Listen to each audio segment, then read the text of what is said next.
2023 was a year full of developments in the field of operations and supply chain management.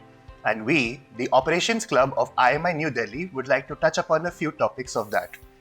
So as we know that there have been a lot of developments in this field, but the talk of the town is the integration of AI and blockchain in the supply chain management.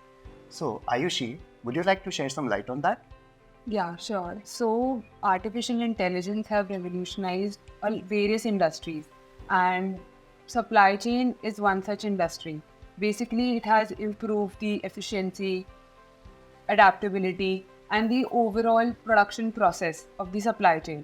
And one such example would be of Tata Motors. Like, for example, it has recently invested in the robotic welding arms and AI-powered plant booth at its Pune plant, which has improved the production capability to 25%.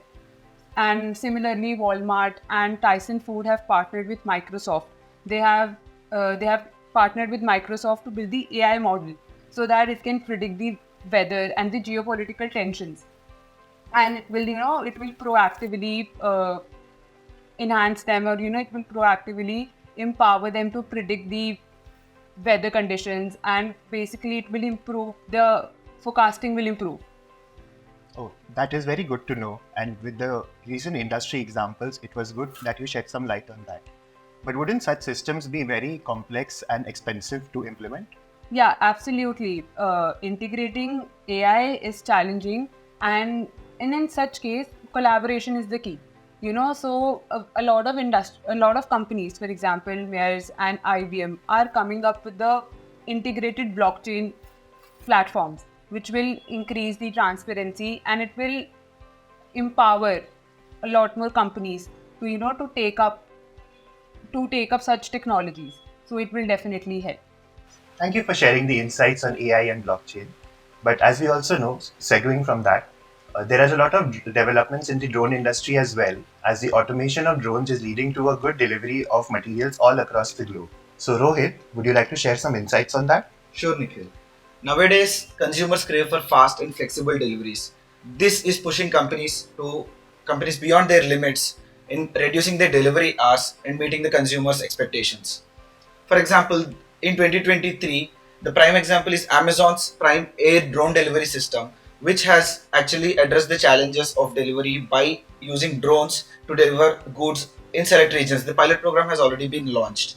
Even Domino's and Neuros have started this driverless self-driving cars, which actually deliver pizza and groceries to people without any drivers, which actually gave us a glimpse of driverless future.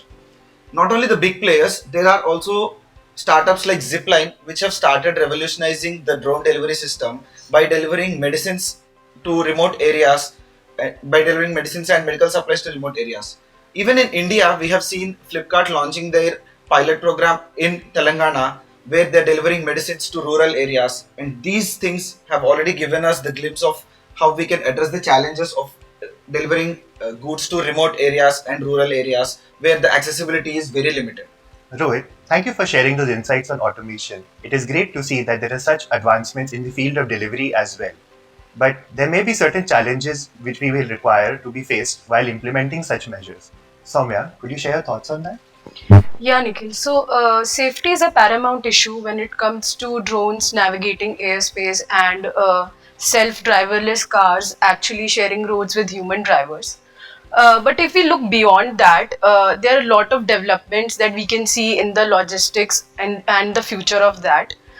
For example, automation of warehouses with the help of robotics, and there are numerous aspects like hyper-local centers near to consumers. So, to develop the future in a better aspect, collaboration between government, institutions, and companies is required to maintain the balance between on both the sides, basically on humans and automation side. Oh, great to know that there are so many advances taking place. But could you comment on what the future of deliveries could look like? Yeah, so technically, the people are expecting faster deliveries. The bar has been raised, but also there's a concern regarding losing of fear of jobs and losing jobs in that aspect. So a delicate balance is required to maintain the both the side and to actually develop more.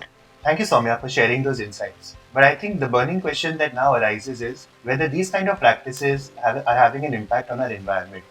As we all know that sustainability procedures are globally accepted worldwide, and now there are standards in place to ensure that business practices are sustainable and environment friendly. So, Amogh, would you like to share some insights on that? Sure, Nikhil. So, while faster deliveries are essential, we must also be mindful of the environmental impact that we're causing. So, drones and automated vehicles can be utilized to reduce this impact, given that these are doing their deliveries by using electrical energy. Also, micro fulfillment centers are a new thing which has been started, due to which companies are now having small centers in various locations, due to which their logistical impact can be reduced. This will again translate into reduced carbon emissions. So in 2023, what we're seeing is that a lot of companies are now getting into sustainable development for their supply chain, and the companies are not only seeing this as a benefit for themselves but also for the environment. So it's a benefit for their bottom line as well as for the environment. And what we can also see is that consumers are demanding sustainable practices, investors are prioritizing these sustainable practices, as well as regulations are put in place that are urging businesses to come forward and run their operations in a sustainable way. So it is like a win-win-win situation for all three stakeholders here. Oh, great points, Amogh. And Khushboo, are there any other aspects of sustainability that should be highlighted upon? Yes, I believe that it's not just about reducing emissions, but resource efficiency is also required, and companies are moving to circular economy principles, minimizing waste through initiatives like closed loop recycling or upcycling, and then creating products that can be disassembled and then reused. So these are not just the big companies doing it, but we can see startups taking initiatives, because we have been seeing a rise in platforms that are connecting businesses to those providing recycled inputs. So as Amogh mentioned, it's like a win-win situation for the environment as well as for the companies. Yes. So, ethical sourcing, does that also come under the purview of this? Definitely. See, ensuring fair labor, practices, and then responsible waste management. These are all part of sustainable supply chain system. And after all, it's not just the environment; it's about treating people and the society right too. Yes. And are there any other innovations that you would highlight in the field of sustainability? Certainly, I can think of a few. So the first would be bio-based initiatives. So like switching from the traditional plastic packaging to bio-based initiatives like cornstarch or maybe mushrooms for packaging, that will not only reduce waste but also the reliance on fossil fuels. And as like we have already discussed, blockchain. So blockchain-based transparency will help consumers track their goods from the source to the shelf, which is a sign of ethical sourcing. And lastly, I talked about closed loop system. So it means that creating products that can be disabled and then reintegrated into production process to minimize waste and ensure that resources are fully utilized. Thank you, Khushboo, for sharing those valuable insights. But I would just like to direct this to Amogh. Do you think there are any challenges that are arising in implementation of sustainability? Sure, Nikhil. As much as there are benefits in having a sustainable structure, there are a lot of challenges as well. The first one being cost. So, to implement a sustainable structure in your business, there needs to be a heavy upfront investment into things such as technology, infrastructure, as well as policies, which is something that the big organizations can manage, but the small organizations, that is the startups, will have a difficulty in putting this capital upfront. Secondly, what we can see here is that the initiative from the government. The government should be having more regulations regarding sustainability. They should be pushing more initiatives so that companies around and also people are more aware about sustainability, and there should be more investment from the government into these practices so that businesses can also on their own start thinking about sustainability. Now, thirdly, when we come to the supply chain here, a thing that I can notice is that there is a fragmented supply chain. So, a supply chain consists of a lot of stakeholders a lot of people involved in it. And here, implementing a consistent, sustainable program in all of the phases is something that companies can have an issue with. This can also be, but this can be tackled, along the way.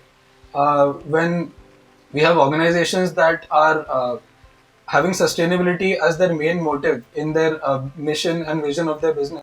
Amogh, those are some great points. So let us now get into the predictions for supply chain for the year 2024.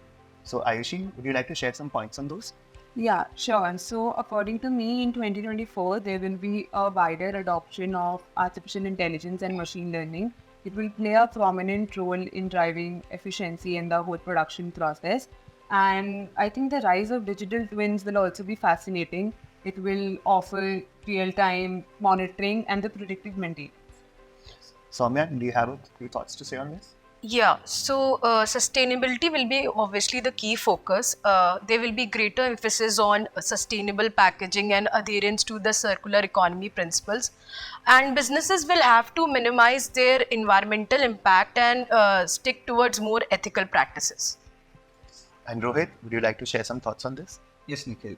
Adaptability, I would say, is a little more vital because companies should get used to embracing technology and foster a culture of continuous improvement by staying informed. Now, this is how the companies can thrive through the future of operations management and also navigate through the evolving landscape. Yes, great thoughts. And hopefully, I think the discussions and the points that were put forward by our team provide some insights on the field of operations and the importance that it holds in today's businesses. Thank you.